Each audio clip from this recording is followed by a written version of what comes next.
Gani adalah gadis cantik dan populer di sekolahnya. Ia juga merupakan seorang ketua klub persaudaraan wanita yang mereka sebut dengan nama Delta Enio. Ia juga berasal dari keluarga yang kaya. Perkenalkan, namanya adalah Ella Woods. Meskipun memiliki banyak prestasi dan kelebihan, Ella tetap saja dipandang wanita yang tidak pintar di mata pria idamannya. Karena di kota mereka, gadis berambut pirang hanya bisa mengandalkan kecantikan saja, tidak dengan otak mereka, dan kebanyakan dari mereka hanya dianggap sebagai gadis penggoda yang bodoh. Malam itu, Ella diajak berkencan oleh kekasihnya bernama Warner. Ia mengira akan dilamar oleh pria ini. Namun, betapa mengejutkannya, dia begitu tahu ternyata kencan itu adalah kencan terakhirnya bersama pria kaya ini.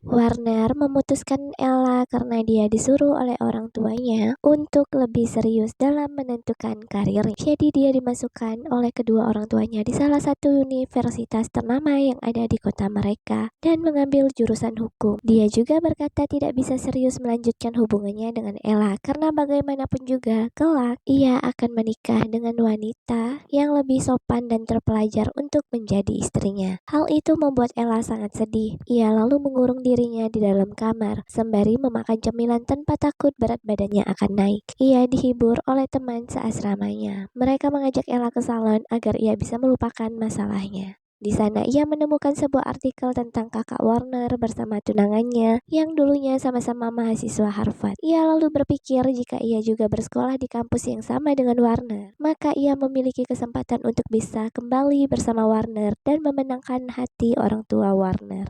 Ia pun lalu dibantu teman-temannya mempersiapkan dirinya dengan belajar agar bisa masuk ke kampus tersebut. Hari ujian pun tiba. Ella berusaha keras dalam mengerjakan soal ujian. Berkat kegigihan dan bantuan teman-temannya, dia berhasil masuk ke universitas tersebut dengan nilai tinggi.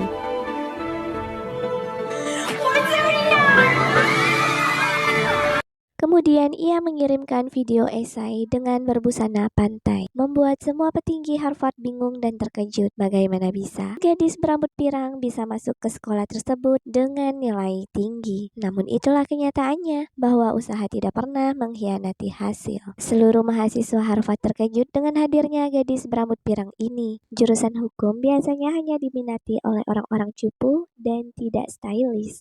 Ella dengan santai memasuki kampus, meskipun menjadi pusat perhatian, karena baginya itu hal yang biasa, mengingat bahwa dirinya merupakan gadis populer di sekolahnya dulu. Keesokan harinya, Ella berjalan menuju ke ruang kelas pertamanya. Tanpa sengaja dia bertemu dengan mantan kekasihnya. Warner terkejut akan kehadiran Ella di kampus ini. "Bagaimana caramu bisa masuk kemari?" tanya Warner. Namun dikarenakan jam pelajaran akan berlangsung, Ella tidak menjawab pertanyaan Warner. Ia terburu-buru masuk ke kelas dan meninggalkan Warner yang masih syok dengan kehadirannya. Hari pertama di kampus, Ella pun tidak berjalan dengan mulus. Ia tidak membawa buku atau laptop yang membuatnya diusir dari kelas Profesor Stromwell. Dengan dibantu hasutan dari teman sekelasnya bernama Vivian, ia perlalu keluar dan duduk di bangku taman dengan kesal. Di sana, ia justru bertemu dengan senior yang baik hati. Senior itu pun menjelaskan kepada Elle bagaimana menghadapi karakter dosen yang ada di Harvard. Tak lama kemudian, Warner datang menemui. Ella merasa sangat senang. Namun betapa terkejutnya Elle sewaktu ia tahu bahwa Vivin, teman sekelasnya yang ikut memperkeruh keadaan di kelas, merupakan tunangan dari Warner yang dijodohkan oleh orang tua Warner sendiri. Elle merasa sedih, lalu pergi meninggalkan mereka berdua. Ia lalu mencari salon sebagai tempat untuknya dapat menghibur diri. Di sana ia bertemu dengan seorang wanita bernama Paula. Ialah yang menyemangati Ella untuk tidak menyerah dan kembali mengambil hati Warner. Mendengar hal itu, Elle pun bersemangat kembali. Namun usahanya tidaklah mudah. Vivin terus saja menempel pada Warner dan menyombongkan cincin tunangan kepada Elle. Elle tetap saja terus menggoda Warner. Di kampus, Elle masih belum mempunyai banyak teman. Dia bahkan dipandang tidak layak untuk berada di situ. Di saat Elle sedang menyendiri di kamarnya, tanpa sengaja Elle mendengar percakapan Vivin bersama temannya tentang sebuah pesta. Ia lalu bertanya detailnya tentang pesta itu. Vivin dengan senang hati memberitahu bahwa nanti malam akan ada pesta kostum. Elle pun dipersilakan untuk datang jika ia mau. Saat dia tiba di pesta, dia datang menggunakan baju kelinci super seksi. Ternyata Vivin sengaja menjebak menurutnya. Ia pun menjadi bahan tertawaan teman lainnya. Namun Elle tetaplah Elle. Dia tetap percaya diri dan menyindir Vivin tidak berkelas. Kemudian Elle mendatangi Warner dan menceritakan kesedihannya. Bukannya dihibur, Elle malah direndahkan kembali dengan ucapan Warner bahwa Elle tidak akan bisa mendapat nilai yang baik di sini. Dirinya tidak akan pernah bisa direkrut menjadi pegawai magang di firma hukum ternama. Mendengar ucapan Warner yang semakin menjadi merendahkannya membuat sadar bahwa dirinya tidak akan pernah baik di mata Warner. Lalu ia pun pergi meninggalkan Warner dan pergi ke sebuah toko. Ia membeli sebuah laptop dan akan menunjukkan pada laki-laki yang dicintainya bahwa dirinya bukanlah gadis pirang yang bodoh, yang hanya bisa mengandalkan kecantikan saja. Ia mulai belajar dengan giat. Perlahan Elle bisa membawa perubahan di kelas. Ia menjawab pertanyaan yang diberikan profesor hingga akhirnya Profesor Callahan menawarkan untuk mendaftar magang di firma hukumnya. Dengan senang hati Elle memberikan data diri. Beberapa hari kemudian, Elle sangat senang melihat namanya keterima di firma hukum milik Profesor Callahan. Hal itu membuat Warner dan tunangannya terkejut karena mereka akan satu kelompok dengan Elle. Saat ini Elle dan yang lainnya sedang menangani kasus seorang klien bernama Brock Windham. Ia dituduh membunuh suaminya demi mendapatkan harta suaminya. Mendengar namanya, Elle pun terkejut karena Brock adalah salah satu anggota dari Delta NU dan merupakan instruktur olahraga terkenal yang sangat Elle idolakan. Di sela percakapan datanglah Emmett senior yang selama ini membantu Elle. Ia juga rekan firma Callahan. Ia pun senang bertemu Emmett karena Emmett telah banyak membantunya sejak ia masuk di kampus ini.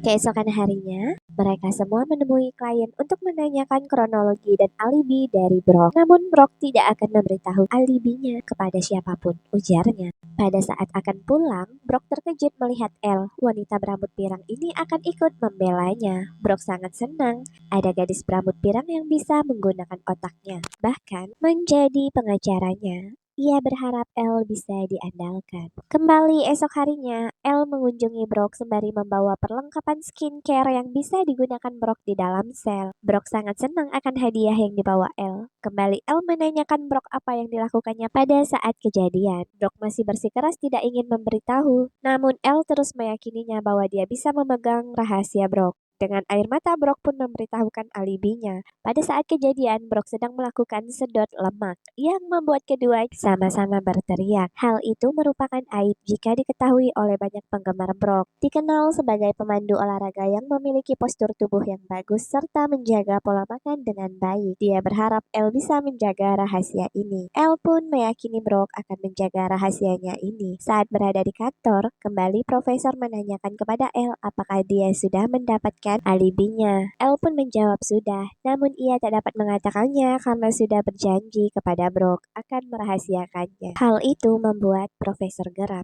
Namun Elle tetap tidak memberitahukan aib kliennya itu. Kemudian, ia dan Emmett ditugaskan menemui mantan istri dari korban yang saat itu sedang berada di ruang spa. Mereka juga mewawancarainya. Usai wawancara tersebut, Emmett pun mengantar Elle kembali ke asrama. Saat turun dari mobil, Elle mendapati seorang pria yang sedang ditolak kencannya karena terlihat cupu. Elle pun menghampirinya dan memarahi si pria seolah-olah dirinya telah dicampakkan oleh si pria ini. Si pria pun bingung, namun setelah Elle pergi, kedua wanita ini lalu mengajak si pria berkencan. Ia jadi terkesan playboy berkat bantuan Elle. Pada saat sedang berada di kamar, Vivin datang berkunjung. Ia kagum atas sikap Elle yang tetap menjaga rahasia Brock meskipun dimarahi habis-habisan oleh profesor. Vivin juga bercerita bahwa Warner bisa masuk ke Harvard berkat bantuan ayahnya yang menghubungi petinggi Harvard agar dirinya bisa bersekolah di sana. Bukan karena kecerdasannya, ujar Vivin. Elle pun terkejut mendengarnya. Keesokan harinya saat di pengadilan, Putri dan mantan istri korban memberi kesaksian, serta pembersih kolam renang mereka yang bernama Salvatore turut memberi kesaksian, di mana dia berkata bahwa dirinya memiliki hubungan khusus dengan Brock. Lalu Brock menghampiri Elle dan berkata dia tak akan mungkin mau memiliki hubungan khusus dengan pria yang suka memakan memakai pakaian dalam wanita. Saat sedang break sidang, Salvatore menyerobot antrian minum L. Merasa kesal, L pun menghentakkan kakinya terus-menerus hingga membuat Salvatore merasa kesal. Salvatore kemudian memarahi L. Ia menyuruh L berhenti untuk menghentakkan sepatu bermerek Prada musim lalunya itu. L pun kemudian menyadari sesuatu. Ia lalu memberitahu Emmett bahwa Salvatore telah berbohong tentang hubungannya dengan Brock, karena sebenarnya Salvatore adalah seorang gay. Karena sejatinya seorang pria tidak terlalu memahami masalah fashion, namun berbeda dengan Salvatore. Ucapan L diragukan oleh profesor, namun Emmett mencoba mencari tahu dengan memberikan pertanyaan menjebak kepada Salvatore. Ia bertanya, apakah dirimu berpacaran dengan seorang pria? Karena tidak konsentrasi dengan pertanyaan Emmett, lalu ia menjawab ya. Tanpa disadari, dia mengakui bahwa dirinya adalah seorang gay. Seluruh orang yang ada di sidang pun terkejut. Ternyata pengakuan Salvatore tentang menjadi selingkuhan Brock adalah sebuah kebohongan. Usai sidang, Vivin berkata profesor ingin bertemu dengan L di ruang kerjanya. Dia memuji kepandaian L saat di ruang sidang tadi. Ternyata profesor menawarkan L untuk berkesempatan bekerja di firma hukum miliknya. Dia mengakui kecerdasan yang dimiliki L, namun L terkejut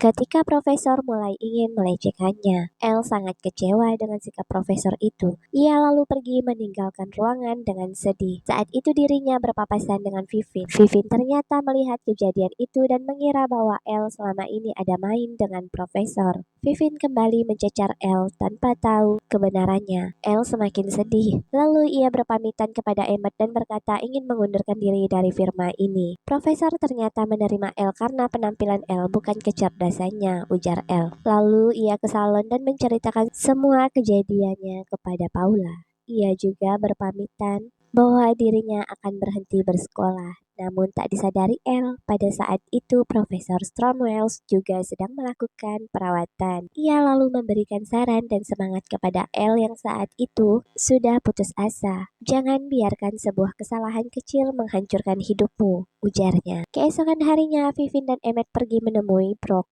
Brock menanyakan keberadaan L. Emmett lalu menceritakan kejadian malam itu sesuai dengan apa yang diceritakan L. Vivin yang mendengar penjelasan Emmett merasa menyesal telah menghakimi L malam itu tanpa mencari tahu kebenarannya. Lalu pada saat sidang berikutnya, Brock memecat Profesor Callahan sebagai pengacaranya dan menggantikannya dengan L. Profesor tidak terima, anak magang tidak bisa mendampingi seorang klien sebagai pengacara, ujarnya. Namun dengan menunjukkan bukti bahwa ada aturan di mana seorang anak magang bisa menjadi pengacara dan mendampingi kliennya. Bukti itu pun disetujui oleh ketua hakim. Profesor pun pergi dengan kesal sembari memberikan selamat kepada Brock karena akan membusuk di dalam penjara karena salah memilih pengacara. Sidang pertama L pun dimulai. Ini pertama kalinya bagi L mendampingi seorang klien. Kali ini dia akan mewawancarai anak dari korban. L sempat bingung dan canggung saat menginterogasi anak dari korban. Namun, di saat L menanyakan keberadaan si korban pada saat kejadian berlangsung, si korban menjawab pada saat itu dia baru pulang dari salon untuk melakukan pengeritingan rambut. Namun dia tidak mendengar suara apapun karena saat itu dia sedang keramas.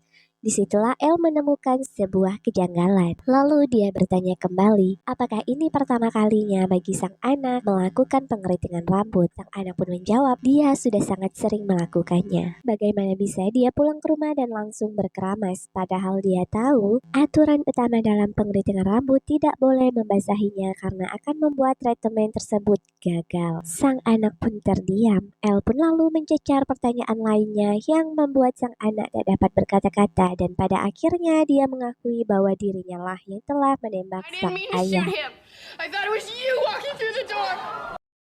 Dia sebenarnya ingin membunuh Brock karena dirinya tidak suka sang ayah menikahi wanita yang seumuran dengan dirinya. Sontak saja hal itu mengejutkan seluruh orang yang ada di ruang sidang. Kasus ini pun dimenangi oleh L. Brock sangat senang. Tanpa harus membocorkan aibnya, L bisa membebaskan dirinya dari kasus pembunuhan ini. Warner yang melihat kecerdasan L pun menjadi kagum. Ia lalu kembali mendekati L. Warner kini memuji kepandaian L. Ia merasa L gadis yang tepat untuk dirinya. Namun L sudah tak memiliki rasa terhadap Warner. Ia malah berkata bahwa kepintaran yang dimilikinya kini tak sebanding dengan Warner. Dengan kata lain, Warner bukan level L kini. Lalu ia pergi meninggalkan Warner.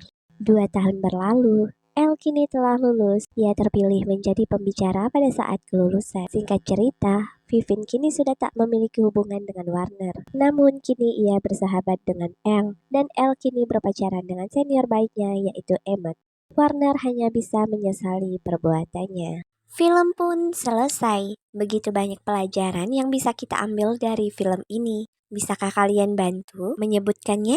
Silahkan tulis di kolom komentar. Terima kasih telah mengklik video ini. Jangan lupa selalu mendukung channel saya ini dengan cara klik tombol subscribe bagi yang belum bergabung. Lalu komen jika ada pertanyaan atau mau request film apa buat diceritain. Sampai di sini dulu cerita kita kali ini. See you on the next video.